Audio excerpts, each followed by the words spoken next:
Story Smart Girl. Once upon a time, there was an old couple living in the mountains of So-Tu-Da. The couple has 2 sons and 1 daughter.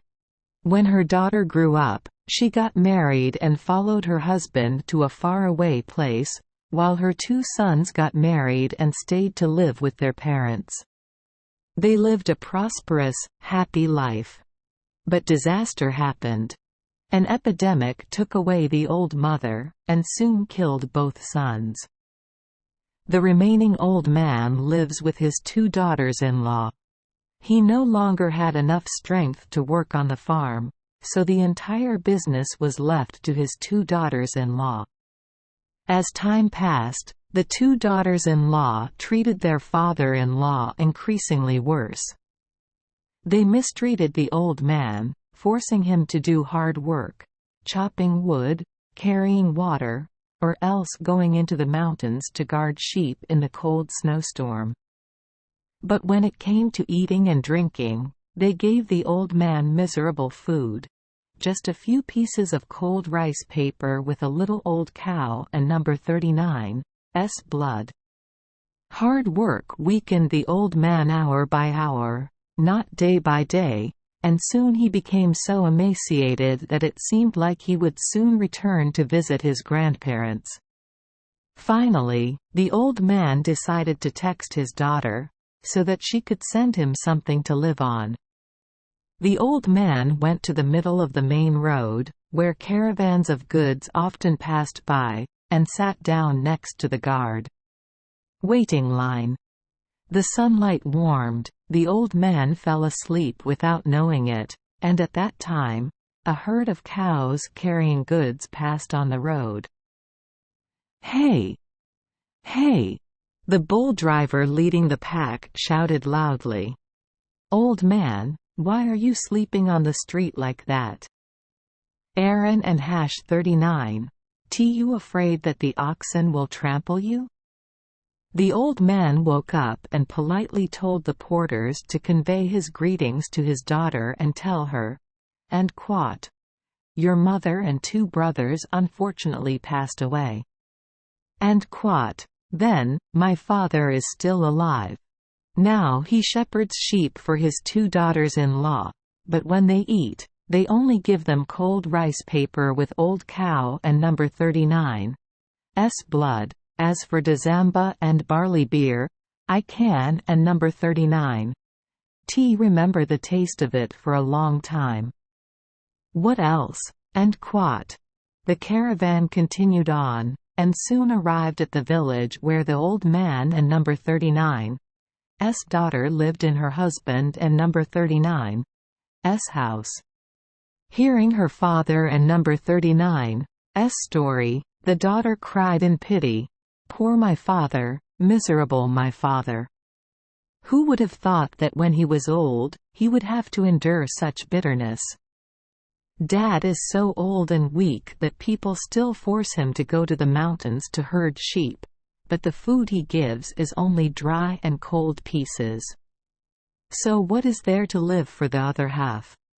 Knowing that the day the convoy would return, the girl asked the porters to deliver a small brick to her father, in which was hidden a rather large precious turquoise. "Please tell my father," the girl said to the porters, "if my father wants to live more comfortably, please look carefully at the brick, but please keep it and Don and number 39's sell it. Go." At that time, the father continued driving sheep on the road every day, hoping to wait for news of his daughter. Finally, the cart returned. The carters gave the old man the brick and told him what the girl had asked him to say. The old man thanked them, then broke open the brick and found the turquoise inside. He was sad and did not understand why the girl did not let her sell the pearl. Returning home, seeing his 2 daughters-in-law, he suddenly realized, this is how useful the pearl is. End quote. Wow, my smart daughter. End quote. The old man thought to himself. The next morning, when the second daughter-in-law was not home, the old man took out the precious pearl and showed it to the eldest daughter-in-law. "My daughter just sent me this pearl yesterday. It and number 39's very precious, but I won and number 39's sell it. When I die, I and number 39's leave it to you." Hearing that, my eldest daughter-in-law was happy and thought to herself, "And quot, the old man can and number 39's last much longer. That means, soon I will be rich." And quot.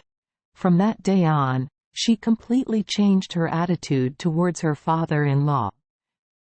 She started taking care of the old man, stopped scolding him, and did not force him to go into the mountains to herd sheep. And no longer forced to eat dried beef. Halfway through the day, the second daughter-in-law returned, and the eldest daughter-in-law was away.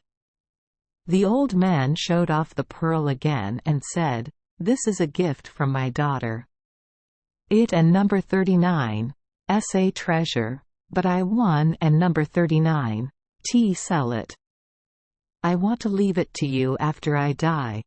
My second daughter-in-law is very pleased." And quot, "The old man is old, he won and number 39's live much longer." She thought to herself, "Now I have to take care of him temporarily, give him better food, so that he doesn't and #39's change his mind." And quot, and she the second daughter-in-law also began to care about her father-in-law. Both daughters-in-law tried their best. Each sister thought that she would be the one to inherit the precious pearl after her father-in-law passed away. A year passed, and the old man fell seriously ill. Feeling like he didn't and #39's have much longer to live, the old man took out the pearl and hid it inside a brick, then stuffed the brick into the end of the smoky beam, protruding above the stove. Next to the stove there is a jar containing water. The old man looked into the water and smiled about something. When the two sisters-in-law arrived, the old man told them to go call the girl back. "Let me see her face one last time and then I can rest assured and close my eyes.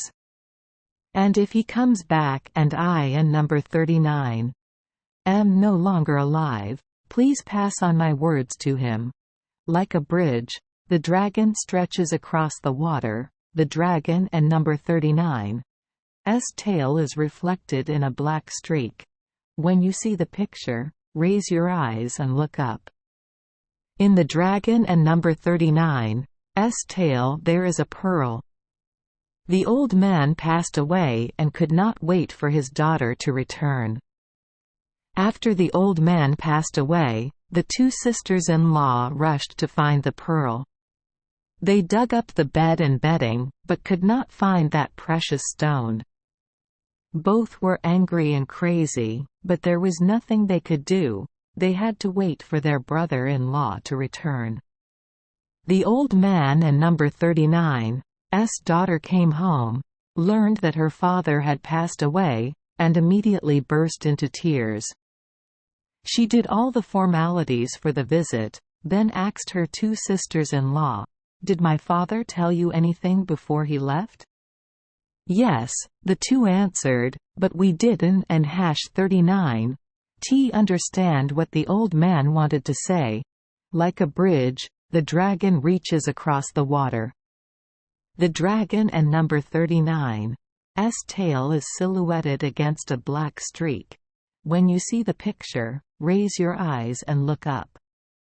In the dragon and number 39's tail there is a pearl. The old man and number 39's daughter, who was smart, understood immediately. She went to the large water jar, looked down at the water and saw the shape of a beam. The end of the beam was covered in black smoke. She touched it with her hand and found the clay brick. It turned out that the pearl had returned to the old man and number 39's person. Translated by Tui Tone, according to Russian version, PTS. La Duy Lan Tears of the Fox. Thank you for joining us for today's fairy tale. We hope these stories bring joy and meaning to your day. If you love our channel, please hit the subscribe button so you won't miss any exciting tales. Wishing you a good night and sweet dreams. See you in the next story.